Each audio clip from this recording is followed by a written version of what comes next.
Добро утро до сите гледачи на Мега телевизија.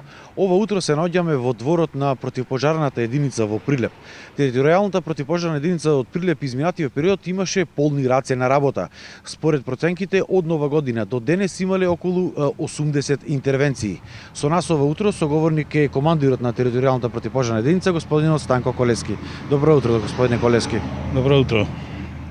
Рекоме дека имаше околу 80 интервенции од нова година до денес. Колку од нив беа пријави за пожар и колку за други интервенции кои што ги врши службата за територијална противпожарна единица?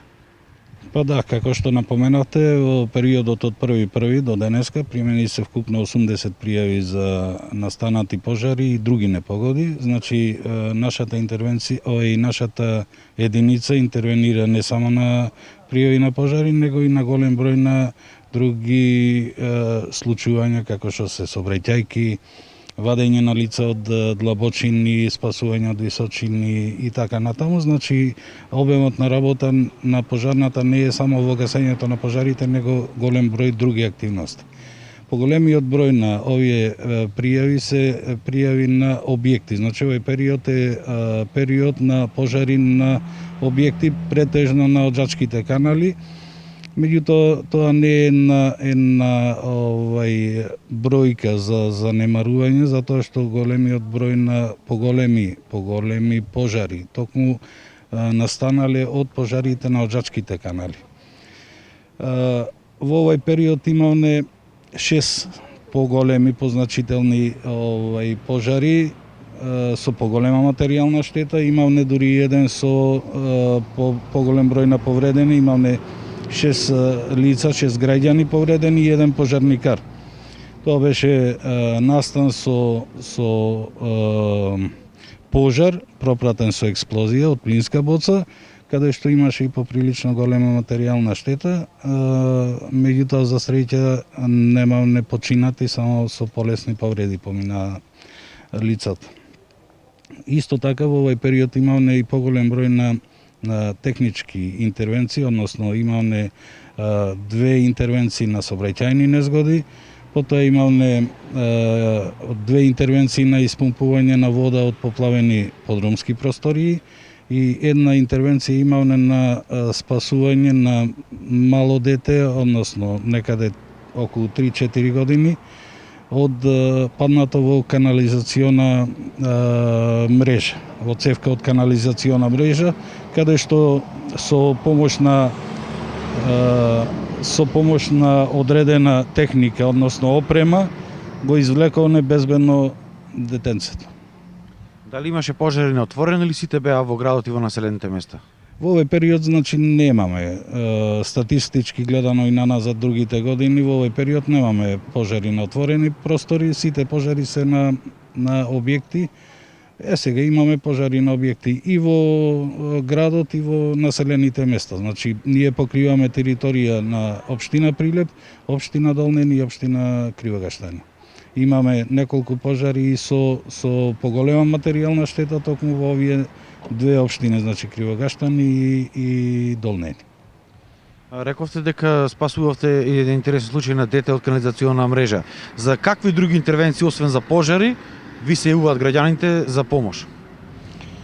Видете, значи, обемот на работа од ден на ден е се поголем на нашата единица.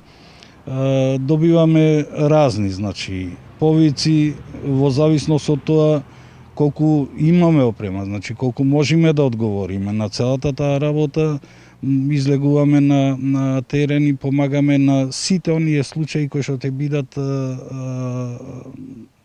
примени во нашата единица.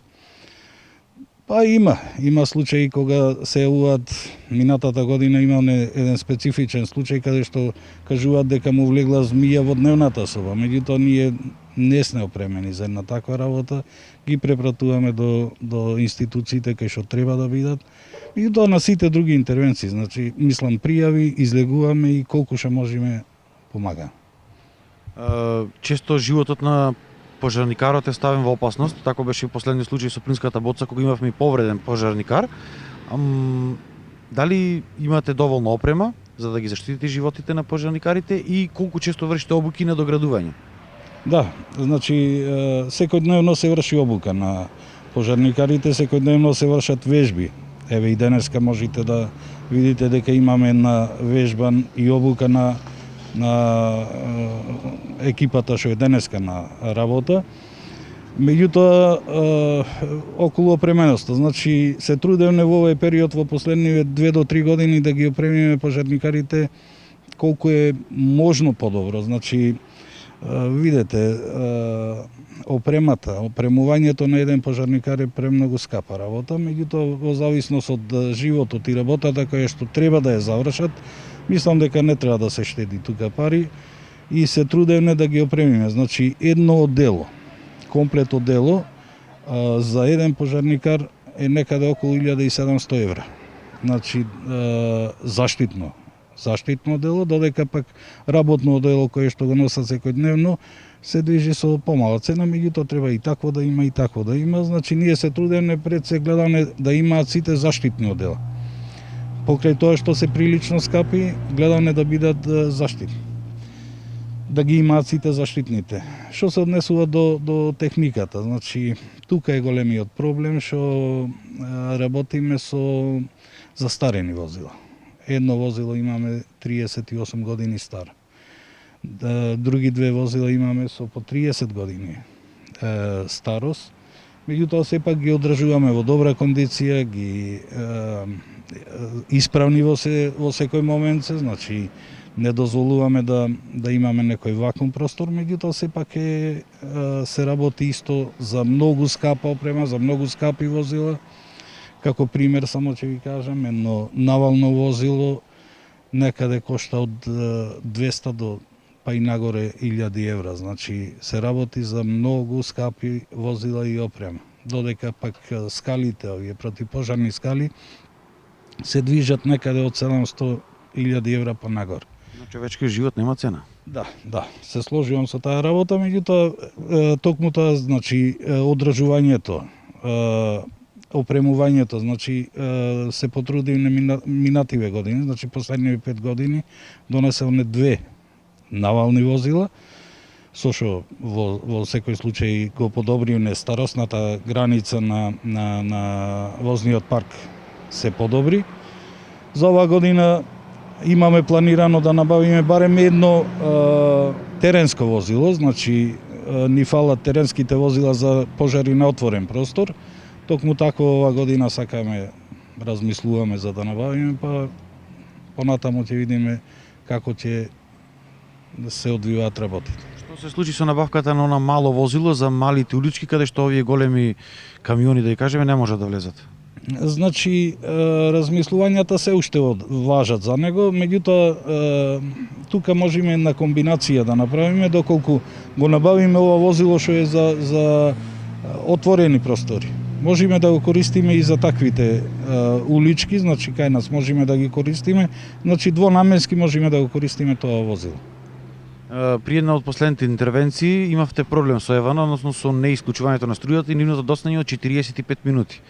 Дали од вашиот апел кога го упатите тогаш па до денеска се поправи на еден начин работите? Да. Ние одржаваме состанок со раководителот на Прилепската испостава на Евана. Се договоривме за одредени работи, односно активности кои што тие треба да ги преземат во текот на јавувањето и примањето на пријавата. Почна да функционира целата таа работа и мислам дека нема да имаме проблеми. Сепак се стануваше збор за промена на раководниот кадар, баш во тој период се сменува раководниот кадар, ново дојдениот директор се сложи со сите овие мислам барања наши кои што ги имам према нив. Мислам дека не има да имаме повеќе проблеми со ваквите настани. Ви благодарам на разговорот. Тоа беше разговорот со командирот на територијалната противпожарна единица од Прилеп, Станко Колевски, а разговорот беше на тема големите активности кои што оваа единица ги имаше во изминатиот период во Прилеп.